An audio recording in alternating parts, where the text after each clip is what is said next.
Season Kozu and Latina, Season Kozanjalo. Assalamu alaikum wa rahmatullahi wa barakatuh. Alhamdulillahi rabbil alameen. Wassalatu wassalamu ala ibadihi alladhina astafa. Allahumma salli ala Sayyidina Muhammad wa ala alihi wa sahabatihi wa tabi'in. Vamos dar seguimento à nossa leitura do livro Al-Adab al-Mufrad. Já fizemos a introdução. E antes de lermos o primeiro hadith e começarmos a leitura dos hadiths, era importante sabermos um pouco mais acerca do nosso querido Imam al-Bukhari, sabermos um pouco acerca dele, da vida dele, da biografia dele, em suma, não é? Vamos fazer aqui um pequeno resumo, um sumário do que foi a vida dele. Inshallah, quando terminarmos a leitura, poderemos fazer uma sessão com mais detalhe, com mais pormenores sobre a vida dele, mais extensivamente. Mas para já vamos só dar alguns elementos, alguma pouca informação daquilo que foi a vida deste grandíssimo imam. Imam al-Bukhari é conhecido em todo o mundo.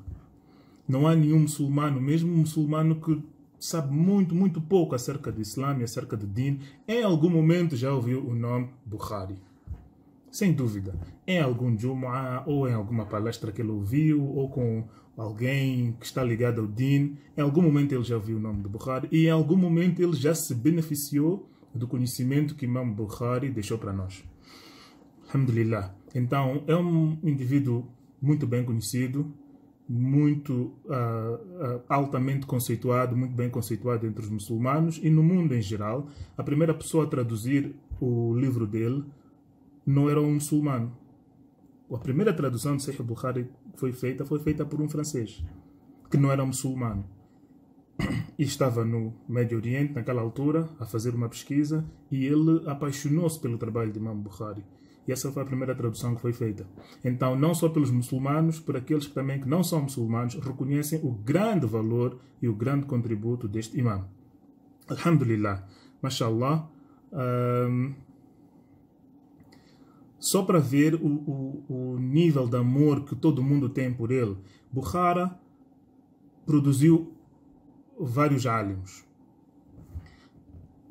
Quando eu digo Bukhara, Bukhara é o nome da cidade em que Imam Bukhari nasceu. Okay? É a terra dele. Então, ele nasceu em Bukhara, é por isso que ele é Bukhari. Bukhariyu. O nome dele é Muhammad ibn Ismail. Muhammad ibn Ismail ibn Ibrahim ibn Mughira ibn Bardizba al-Ju'fi al-Bukhari. Esse é o nome dele. Muhammad, filho de Ismail, filho de Ibrahim, filho de Mughira, filho de Bardizba al-Ju'fi al-Bukhari. Al-Ju'fi por quê? Porque este Mughira foi dado da'wa e ele que abraçou o Islã.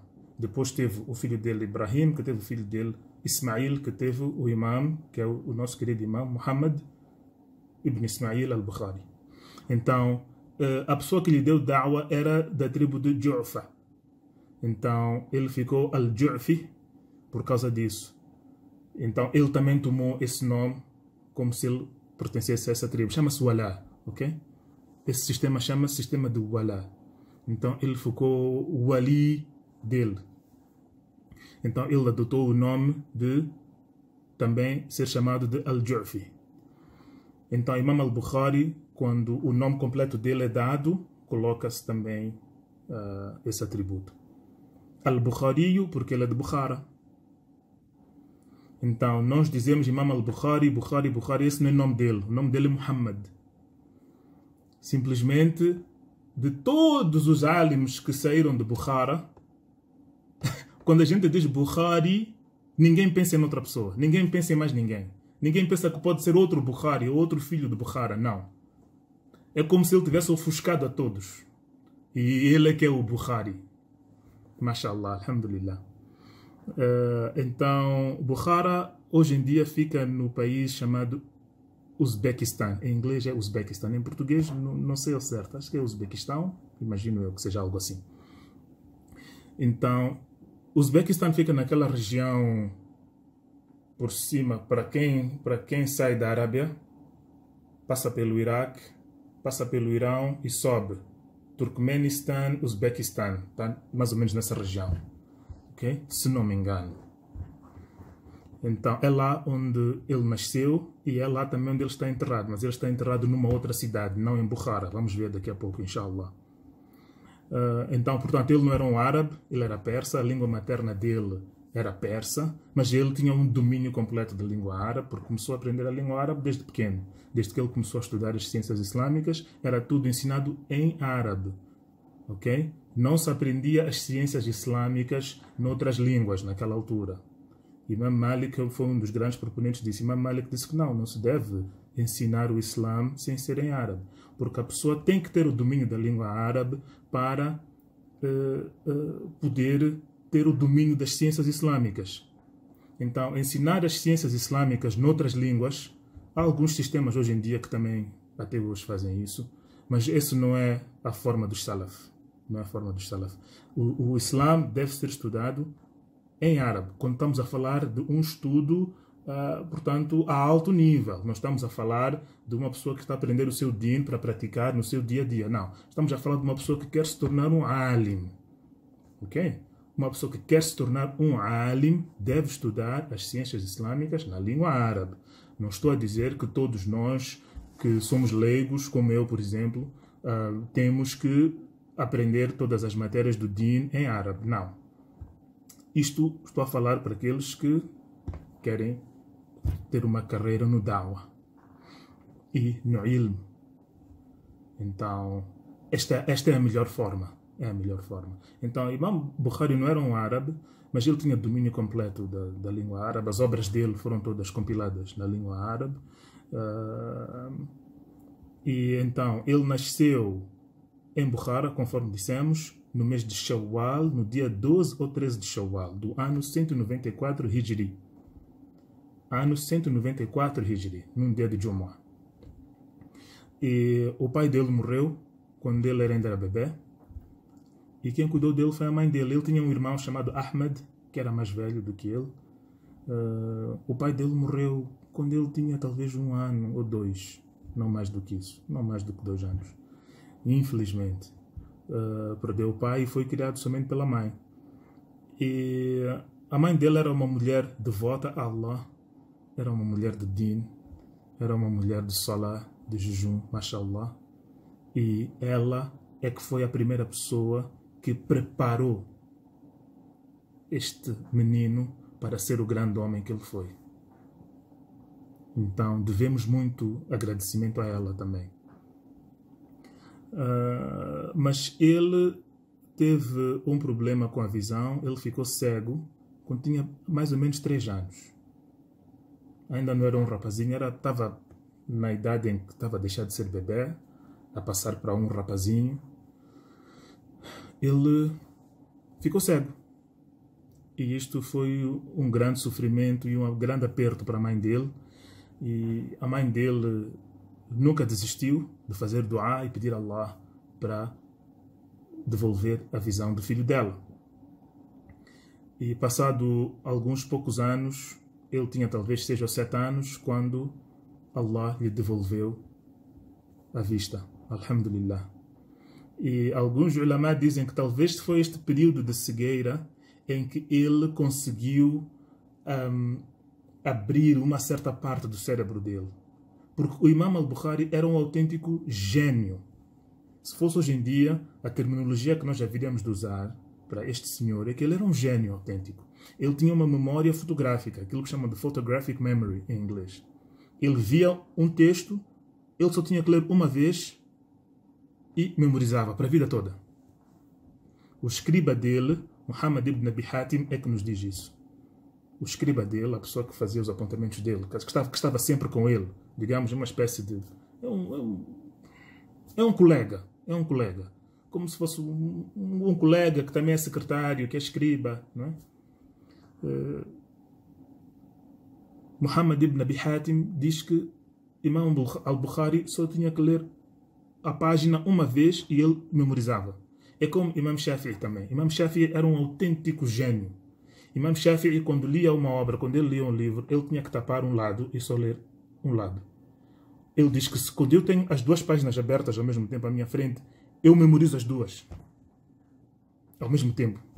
Esse era Imam Shafi'i. Também era um autêntico gênio, não há dúvida disso. O Imam Bukhari também era assim. Então, alguns ulama dizem que aquele período em que ele esteve cego é que lhe fez ter acesso a algumas potências, algumas potencialidades, algumas capacidades do cérebro que nós que temos à vista não precisamos de fazer uso delas. E ele ficou com isso para o resto da vida dele. É uma teoria, não é? Mas a verdade é que o homem era um autêntico gênio. Não há dúvida. A memória dele era uma coisa incrível, que nós nunca vimos algo igual. Excepto com algumas poucas outras pessoas, como Imam Shafi'i, por exemplo. Okay. Então, ele começou a estudar o Din e as ciências islâmicas na Idade Tenra, em Bukhara mesmo. E há muitas narrações de muitos incidentes em que a gente aprende sobre o gênio que ele era, a inteligência dele, o intelecto dele, a dedicação e a entrega que ele teve ao Din, que lhe foi ensinado pela mãe, porque o pai dele também era um alim. O pai de Imam Bukhari era um alim também. Inshallah, quando fizermos a nossa sessão mais aprofundada, vamos entrar nesses detalhes todos. Então, ele na Idade Tenra memorizou o Coran. Algumas narrações dizem que ele memorizou com 7 anos, outros dizem com 9, outros dizem com 10. A verdade é que até os 10 anos ele tinha memorizado o Coran inteiro. E quando ele tinha 11 anos, ele já estava a estudar os hadiths. Naquela altura, para uma pessoa ser admitida numa turma de hadith, tinha que primeiro memorizar o Coran. Okay? Então, ele memorizou o Coran e logo a seguir começou a perseguir os hadiths. Mashallah, alhamdulillah, tabarakallah. E aos 11 anos, ele já tinha um domínio tal dos hadiths, que é um incidente que é muito narrado. Ele estava na turma e o professor dele, Ad-Dakhili, que era um homem de hadith, era um especialista de hadith, não há dúvida, era um muhaddith, provavelmente o muhaddith mais bem conceituado de Bukhara, estava a dar aula. E ele estava a narrar um hadith para os alunos. O halaqa dele era um halaqa com muitos alunos. E ele dava os hadiths, depois dava um, depois dava outro, assim sucessivamente. E na sequência de um dos hadiths que ele estava a ensinar, ele dava a dar a corrente de transmissão. An Abi Zubair, an Ibrahim. Imam al-Bukhari, com 11 anos, disse: senhor professor, aí tem uma falha, essa corrente de transmissão não é assim. E Imam Ad-Dakhili disse a ele: menino, não interrompa a minha aula. Né? Em poucas palavras foi isso que ele disse. Menino, não interrompa a minha aula, fica quieto. E o imam insistiu. Disse que, Sheikh, não é assim. Abu Zubair não narrou de Ibrahim. Ibrahim aqui é Ibrahim al-Nakhai. Okay? O famoso, grande Ibrahim al-Nakhai, professor de Imam Abu Hanifa. Disse que Abu Zubair não narrou nada de Ibrahim. Na verdade, Abu Zubair nunca sequer se encontrou. Eles nunca se conheceram. E o professor prestou atenção. Disse: tu sabes o que estás a falar, menino? Ele disse: sim, senhor professor. Pode voltar e ver os seus apontamentos. Porque o imam, quando dava a aula, ele não trazia apontamentos com ele. Ok? Ele narrava tudo de memória. Então, os estudantes de hadith e os especialistas de hadith naquela altura, eles tinham os apontamentos deles todos. Do tempo em que eram estudantes e que também andavam de cidade em cidade a colecionar e a registrar os hadiths. Então, o Imam Ad-Dakhili tinha o registro dele. Então, o Imam Bukhari, com 11 anos, disse ao professor dele: senhor professor, pode ir verificar os seus apontamentos originais, pode ir verificar as suas cópias originais. Irji' ila al-asl.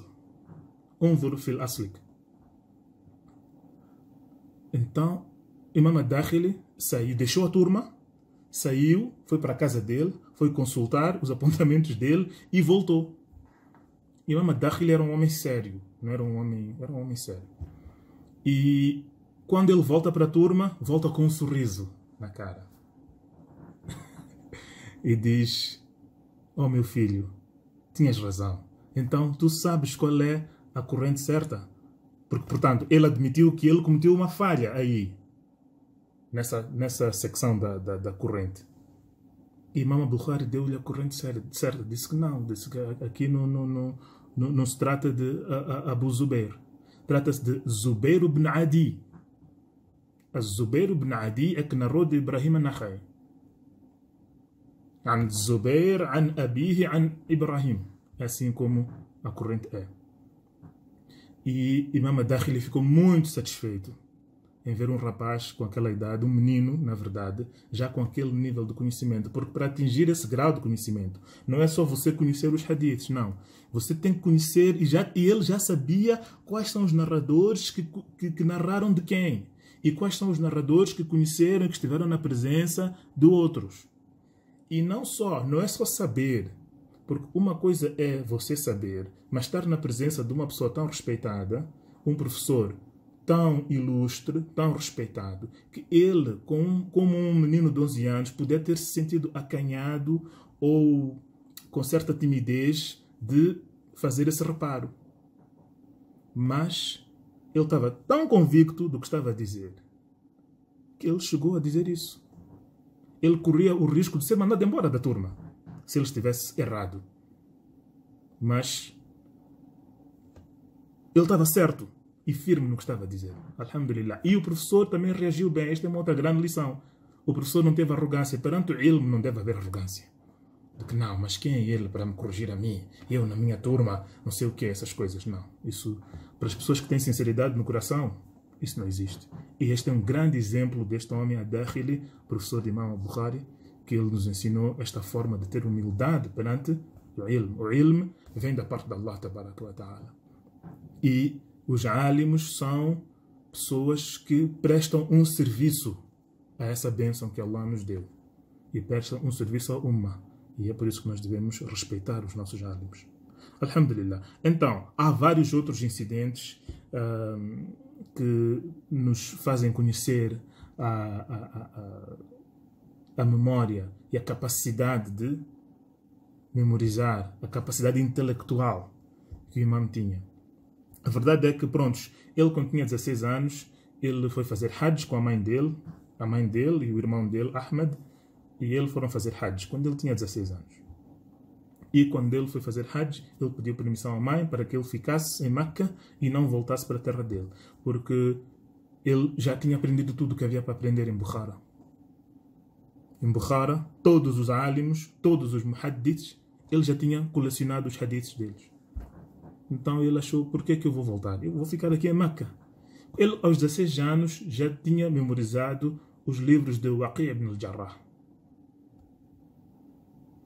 e de Abdullah ibn Mubarak, se não me engano.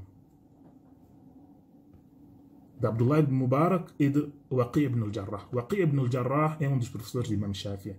Aos 16 anos, ele já tinha memorizado todas as obras desses dois grandes alimos. Então, ele achou, por que não ficar em Meca? Por que não ficar em Meca? E tirar proveito de todo o ilm que está aqui. Porque Meca, evidentemente, anualmente para o Hajj, enche de ulama. E mesmo fora do Hajj, naquela altura, era um centro de ilm, de conhecimento das ciências islâmicas. Então, ele ficou em Meca. Aos 18 anos, ele começou a compilar as obras dele. Alhamdulillah, ele tem uma obra grande, At-Tarikh al-Kabir, que é uma obra de Ilm al-Rijal, é uma obra que fala das biografias dos narradores de hadith. Uma obra enorme de 21 volumes. Há uma edição em 21 volumes, há uma edição em 9 volumes, mas são 9 volumes grossos assim. Então, eu conheço essas duas edições. Eu não tenho o livro, porque também não faria uso dele, não é livro para um leigo aquele. É um livro da mais alta categoria das ciências de hadith. Que ele é para os ulama, para as pessoas que são especialistas de hadith, é que fazem uso desse livro. Não é para um leigo. Eu não faria nada com o livro. Mas conheço o livro. Conforme eu disse, há uma edição que foi lançada em 21 volumes e há outra em 9 volumes, mas são 9 volumes bem grossos. Outra obra que ele compilou aos 18 anos, Qadaya Sahabati wa Tabi'in, que são as opiniões jurídicas dos Sahaba e dos Tabi'in. Então, aos 18 anos, ele já estava a compilar, já era um autor muito bem firme nas composições dele. Então, ele começou a viajar à procura do ilm por várias cidades. Imam Bukhari viajou o mundo todo, o mundo islâmico conhecido naquela altura. Ele foi para várias cidades, para o Iêmen, para Sham, para Basra, para Kufa, para Bagdad. Perdão. Ele foi para todo lado para ir colecionar as narrações, para ir aprender, para ir sentar aos pés dos ulama daquela altura. Imam Bukhari teve mais de 1000 professores. Ibn Hajar aponta 1080 professores dele. 1080 professores em várias cidades diferentes que ele percorreu para ir sentar aos pés deles e colecionar o conhecimento. Um dos grandes professores dele, que é o nosso querido Imam Ahmad ibn Hanbal, em Bagdad. Quando Imam Bukhari foi para Bagdad, Imam Bukhari tinha para aí 20 e poucos anos. E Imam Ahmad já era um homem muito sénior, tinha para aí 70 e poucos anos. E Imam Ahmad disse acerca dele que Khurasan nunca produziu um homem como este. Khurasan é o nome da província de onde vinha Imam Bukhari. Portanto, a cidade onde ele nasceu, Bukhara, encontrava-se na província de Khurasan. É uma grande, enorme província. Naquela altura incluía o Irão, o Afeganistão, a parte oriental do Iraque e o Uzbequistão, conforme é conhecido hoje em dia, Turkmenistão, Afeganistão. Aquela região toda chamava-se de Khurasan. E em Khurasan, a cidade dele era Bukhara. Imam Ahmad disse que todo Khurasan nunca produziu um homem como Bukhari.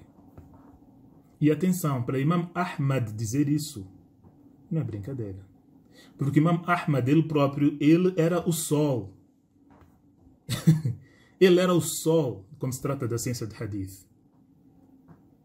Um homem que tinha 1 milhão de narrações memorizadas, Imam Ahmad. 1 milhão. O filho dele, Abdullah ibn Ahmad, diz que eu sentei com meu pai, ele narrou 1 milhão de hadiths. De memória. Então, para Imam Ahmad dizer isso acerca de Bukhari, estão a ver, não é? Então, ele continua a percorrer o mundo todo, o mundo islâmico conhecido naquela altura. Não há nenhuma indicação de que ele em algum momento se casou ou que teve filhos. Não há nenhuma indicação disso. É possível que sim, possível que não, mas não temos nada que nos indica, que nos confirma que ele teve filhos ou que em algum momento tenha se casado.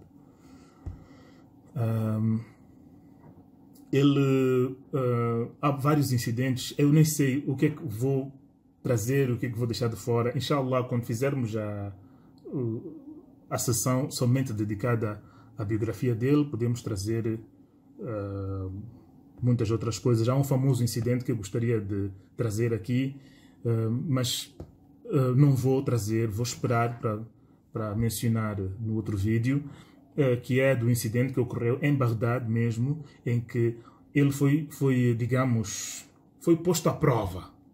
Porque as pessoas começaram a fazer isso. Imam Bukhari ficou muito famoso, muito rápido, coisa que não era comum naquela altura. Aos 30 e poucos anos, ele já era uma pessoa muito conhecida nos círculos académicos. E toda a gente queria saber quem é este Bukhari, quem é este Muhammad ibn Ismail, quem é Muhammad ibn Ismail? Porque ouviam falar da capacidade, da memória dele. E as pessoas ficavam incrédulas. Outras coisas nem acreditavam, diziam, não, isso não é possível. Então, quando ele ia para um sítio e sabiam que era ele, os especialistas de hadith muitas vezes gostavam de lhe pôr à prova. Então houve um incidente em Bagdad em que 10 especialistas de hadith se juntaram dentro do masjid, o masjid central de Bagdad naquela altura, Masjid al-Jami al-Kabir. Então, e colocaram, cada um deles colocou 10 hadiths para o imam. Só que o que eles fizeram? eles colocaram o nas do hadith com uma corrente de transmissão errada. Cada um deles fez isso. Então, eram 10 homens, cada um deles deu 10 hadiths, mas com a corrente de transmissão trocada. Pegaram um hadith, pegaram o nas do hadith. Nas é o texto do hadith, são as próprias palavras ditas do Nabi sallallahu alaihi wasallam. Então, pegaram o nas do hadith e pegaram o isnad de um outro hadith e juntaram. Então, o isnad por si está correto e o nas por si está correto, mas é isnad de um outro hadith. E este nas também não pertence àquele isnad. Então eles juntaram. Então o imam ouviu e depois corrigiu a cada um deles. Ali, na hora. Inshallah, vamos dar detalhadamente este incidente no vídeo que vamos dedicar a este assunto. Mas Imam Bukhari, cada vez que eles narravam esses hadiths deles trocados, Imam Bukhari disse, não conheço esse hadith, nunca ouvi. E para um leigo que estivesse a assistir a este incidente, porque o masjid estava cheio, para um leigo podia pensar que não, afinal o tal Bukhari não sabe nada. Quando eles todos acabaram, ele começou a corrigir a cada um. Disse, olha, tu foste o primeiro, tu narraste assim, mas não é assim. Esse hadith, a corrente de transmissão dele correta é esta, assim. E fez isso para todos os 100 hadiths que foram narrados. Inshallah, vamos dar o detalhe deste incidente no próximo vídeo, mas é só para vocês perceberem até que ponto ia a capacidade deste homem. Alhamdulillah. E ele, quando era jovem, teve um sonho com o mensageiro de Allah, em que o mensageiro de Allah, sallallahu alaihi wasallam, estava a caminhar à frente dele. E ele caminhava atrás do mensageiro de Allah e ele punha os pés dele nas pegadas que o mensageiro de Allah deixava. Portanto, ele punha os pés dele onde o mensageiro de Allah tinha posto os seus pés. E esse é um sonho muito potente, porque é um sonho que indica que ele vai ser um homem que vai seguir o Sunnah passo a passo. Onde o Sunnah nos leva, a gente deve ir. Onde o Sunnah nos leva, a gente vai. É assim como o muçulmano deve viver. Ele depois, mais tarde, teve um outro sonho também que ele narrou, e narrou a um dos professores dele, em que ele diz que eu vi o Rasulullah sallallahu alaihi wasallam e eu estava com o Rasulullah sallallahu alaihi wasallam. E eu estava a afastar as moscas que se aproximavam. Não é? Ele estava a afastar as moscas.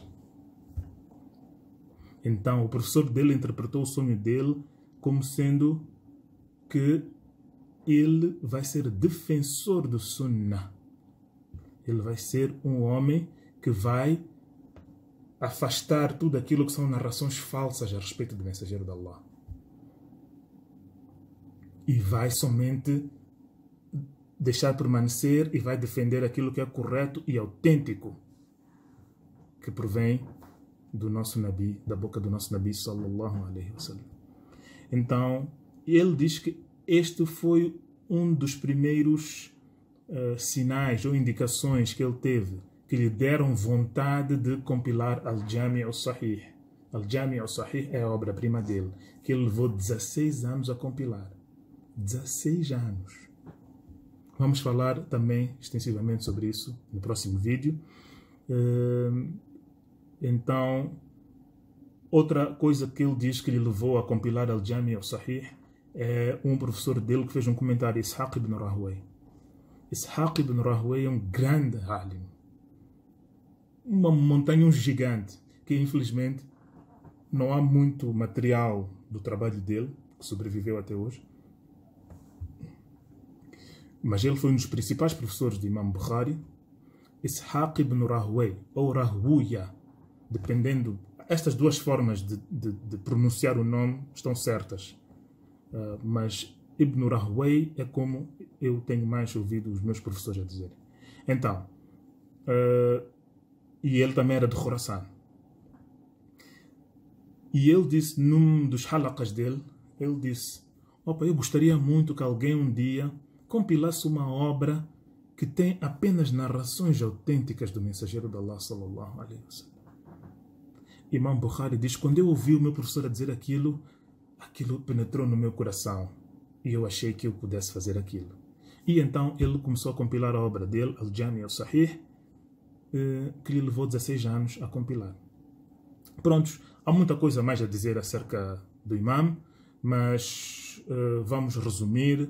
A última fase da vida dele, ele sendo uma pessoa de tanto conhecimento e tanto ibada. Nós não falamos aqui da ibada dele, mas ele era um homem de ibada. Era um homem de salah, era um homem de tilawat al-Qur'an, era um homem de tahajjud.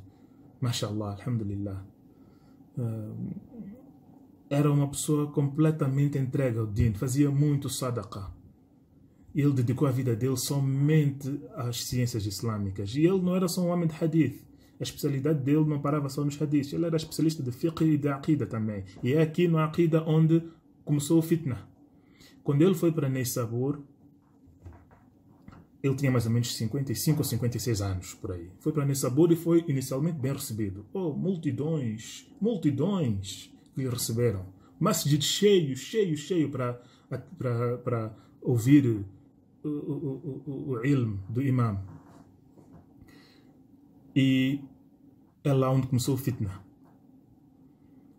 E é o mesmo fitna que foi lançado contra Imam Ahmad, que é do Aqidah em relação ao Coran.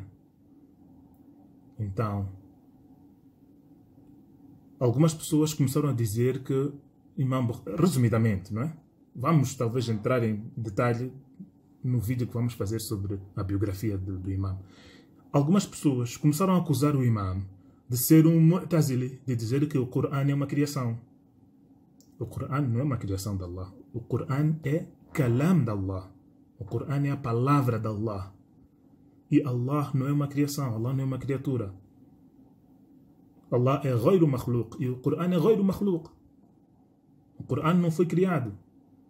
O Mus'haf, o texto compilado que nós temos na nossa mão, que abrimos e lemos, isso sim. E a nossa recitação também é criada. Mas o conteúdo da nossa recitação não é criado. É a palavra de Allah. Então alguém acusou o imam de bid'ah. Ok? Vamos resumir. Alguém acusou a ele de bid'ah, de ser um mubtadi' em relação à aqida dele. E as coisas tornaram-se muito difíceis para ele em Neysabur. Neysabur é terra natal do Imam Muslim. Imam Muslim foi aluno do Imam Bukhari. Imam Muslim foi uma das poucas pessoas nesta situação que defendeu Imam Bukhari. Defendeu o professor dele. E ficou ao lado do professor dele de forma firme. Imam Muslim e um outro... Esqueçam do nome dele agora. Muhammad qualquer coisa. Esqueçam agora do nome dele. Defenderam o imam. E ficaram sempre ao lado dele. As pessoas, as grandes multidões foram levadas pelas calúnias que estavam sendo lançadas contra o imam. Porque era uma pessoa de prestígio. Muhammad ibn Yahya al-Dhu'ali. Muhammad ibn Yahya al-Dhu'ali. Foi o homem que propagou as calúnias contra Imam Bukhari. Hoje em dia não é conhecido, ninguém lhe conhece nos círculos académicos, nos círculos de hadith, ninguém fala dele. Mas Imam Bukhari, mashallah, alhamdulillah, Allah preservou a honra dele e a dignidade dele até hoje. E as obras dele e o trabalho dele é bem conhecido até hoje. As pessoas que caluniaram a ele e que iniciaram a difamação contra ele, o nome deles ficou perdido por aí. Então, Imam Bukhari acabou saindo de Neysabur e foi para a terra natal dele, que é Bukhara. Quando chega em Bukhara, também foi bem recebido inicialmente, mas depois começa um outro fitna. O governador de Bukhara disse a ele: não, olha, por que tu não vens ensinar os hadiths na minha casa, a mim e a minha família, os meus filhos? E o imam disse: não, opa, eu dou aulas no masjid. Naquela altura, os centros de conhecimento eram os masjids. Eu dou aulas no masjid. Se os teus filhos querem estudar e querem aprender o ilm, eles devem vir para o masjid e juntar-se à minha turma. O governador não gostou muito daquilo. Normalmente as pessoas de poder, as pessoas que estão no poder, gostam de mostrar que estão no poder, não é? Então, por que ele vai se juntar com o resto das pessoas no masjid e sentar com o resto das pessoas? Não, eu quero ter o imam na minha casa só para mim, uma sessão privada só para mim. Eu sou chefe, não é? Infelizmente, este é um fitna que assola algumas pessoas quando estão em posições de poder. Infelizmente, que Allah nos proteja. O imam disse que não. Então, o governador disse, ok, tudo bem, eu hei de mandar os meus filhos para o masjid, mas tens que ter uma sessão só para eles. Eles não podem se juntar com o resto das pessoas. O imam voltou a recusar, disse que não. Eu dou aulas nestes dias assim, nestas horas assim. O meu horário é este. As aulas estão abertas para quem quiser. Eu não impeço a ninguém de vir assistir às minhas aulas. Quem quiser vir, que venha. Então, eles se querem o ilm, eles é que devem ir à procura do ilm, não é o ilm que vai ter com eles. E o governador levou aquilo a peito, não gostou, achou-se humilhado e voltou a lançar as mesmas calúnias que foram lançadas contra o imam em Neissabur. Que ele é um mubtadi', que a crença dele em relação ao Corão é uma crença errada, etc, etc, etc. Imam Bukhari ficou muito deprimido quando aquilo aconteceu na terra natal dele. E ele acabou saindo de Bukhara e foi para uma cidade pequenina, uma vila, efetivamente, onde ele tinha alguns familiares que estavam lá a viver. E ele foi ficar lá. Não tenho o nome dessa vila em mente agora. Mas já é uma cidade perto, uma cidade satélite, podemos assim dizer, uma vila perto de Bukhara. E os familiares dele estavam a viver lá, então ele foi ficar com esses familiares dele. A intenção dele era sair dali e ir para Samarcand. Samarcand era uma outra grande cidade em Khurasan. Então essa era a intenção dele. Mas ele permaneceu com os familiares dele e disse, não, eu vou ficar com os meus familiares algum tempo, depois é que vou para Samarcand. A verdade é que ele passou o Ramadã lá. Estamos agora a falar do ano 256 Hijri. O ano 256 Hijri. Estamos a falar de 1200 anos atrás, aproximadamente. Há 1200 anos atrás. E as obras dele e o trabalho dele é reconhecido até hoje. Mashallah. Alhamdulillah. Tabarakallah. Então, ele fica lá e passa o Ramadã lá. E o colega dele, acompanhante dele, companheiro dele, Muhammad ibn Abi Hatim, diz que ouviu o imam a fazer dua. Ele estava muito deprimido com tudo que estava a passar com ele. Imagina, ele está a ser caluniado em relação à aqida dele. E ele é um homem que escreveu uma obra chamada Khalqu Af'al al-Ibad. Khalqu Af'al al-Ibad. A criação das ações dos servos. Portanto, dos humanos, das pessoas. É uma obra em que ele narrou de vários grandes imãs o aqida correto de Ahlus Sunnati wal Jama'a. Entretanto, este mesmo homem está sendo acusado de que tem um aqida errado. A'udhu billah. Ele ficou muito deprimido. E Muhammad ibn Abi Hatim diz que ouviu ele a fazer dua à noite no Ramadã. A dizer, Ya Allah, قد ضاقت علي الأرض بما رحبت. Eu sinto-me confinado nesta terra, apesar dela ser vasta. Sinto-me sufocado. Por que ele estava a dizer isto? Porque ele foi para Neissabur, teve problema em Neissabur. Foi para a terra natal dele, teve problema na terra natal dele. Estava agora numa vila, numa pequena vila, muito pequenina, a caminho de Samarcand, mas ele achava que, onde é que eu hei de ir? Se a minha própria terra natal não me recebe bem, onde é que eu hei de ir? E outro dua que ele fez é que Allah lhe tirasse deste mundo. Muhammad ibn Abi Hatim diz que ouviu o imam a dizer isso no dua dele. Que Allah, eu já estou cansado. Mas isto era por causa daquela situação toda que ele estava a passar. E ele fez este dua. E quando o Ramadã termina, na noite de Eid, que era o dia que ele estava a pensar em viajar para Samarcand. Portanto, no dia antes do dia de Eid do ano 256 Hijri, ele preparou sua bagagem e, quando ia se fazendo ao camelo para montar, para seguir viagem para Samarcand, sentiu-se mal e ele disse: sinto-me fraco, eu não vou conseguir fazer esta viagem. E voltou para dentro de casa e foi-se deitar. Naquele mesmo dia começou-se a sentir mal, começou a vomitar, teve febres muito altas e perdeu a vida. Allah subhanahu wa ta'ala chamou a ele. E, alhamdulillah, no dia seguinte, que era dia de Eid, as pessoas de Samarcand, quando souberam que o imam estava-se a preparar para ir para Samarcand, foram para aquela vila onde ele estava, levaram o corpo dele e foram fazer Salat al-Janaza em Samarcand e enterraram ele em Samarcand. E a campa dele está até hoje em Samarcand, no Uzbequistão. Conforme eu disse, acho que é Uzbequistão em português.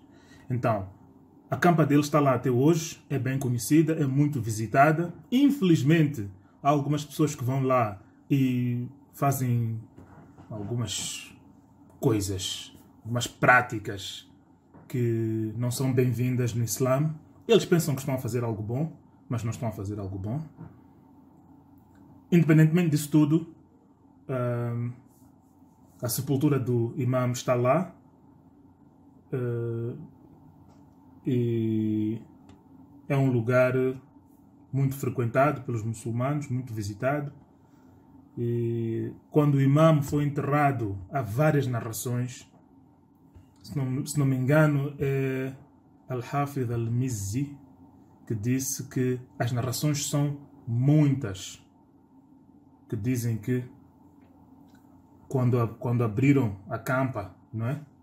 Quando fizeram a escavação da campa, veio uma fragrância muito agradável da campa dele.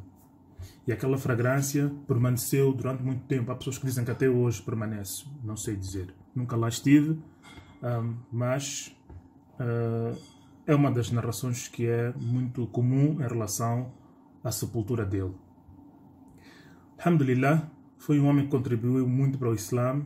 Foi um homem que contribuiu muito para a ciência de Hadith, não só a ciência de Hadith, conforme eu disse, ele era especialista de fiqh também. O fiqh dele é conhecido através do Jami' al-Sahih. Os títulos que ele põe para os capítulos dele dão-nos a entender o que ele achava, as opiniões dele de jurisprudência. Era um especialista de Aqida também. Conforme eu disse, tem uma obra, Khalq Af'al al-Ibad. E, alhamdulillah, é um privilégio para nós termos acesso ao trabalho dele, termos acesso ao legado dele, que é um grande legado, de um homem que se entregou ao Din e que Allah subhanahu wa ta'ala deu honra, deu izza. Allah subhanahu wa ta'ala deu-lhe qabul, aceitação de todo o ummah, de todo o mundo, até hoje. Alhamdulillah. Que Allah subhanahu wa ta'ala nos faça tirar benefício da leitura de Al-Adab al-Mufrad. Que Allah subhanahu wa ta'ala nos faça implementar aquilo que vamos aprender. Que Allah subhanahu wa ta'ala dê o melhor lugar no paraíso ao Imam Bukhari. Que Allah subhanahu wa ta'ala cuide bem dele. Que Allah subhanahu wa ta'ala lhe dê todo o conforto e descanso na sepultura dele, no barzakh. Que Allah subhanahu wa ta'ala abençoe a ele de todas as maneiras. Allah subhanahu wa ta'ala que lhe dê todas as bênçãos possíveis e os melhores lugares do paraíso. Nós fazemos dua para o Imam e esperamos poder também tirar benefício do trabalho que ele deixou para nós, das obras dele, e que Allah subhanahu wa ta'ala nos abençoe. هذا وصلى الله على سيدنا محمد وعلى آله وصحبه والتابعين. السلام عليكم.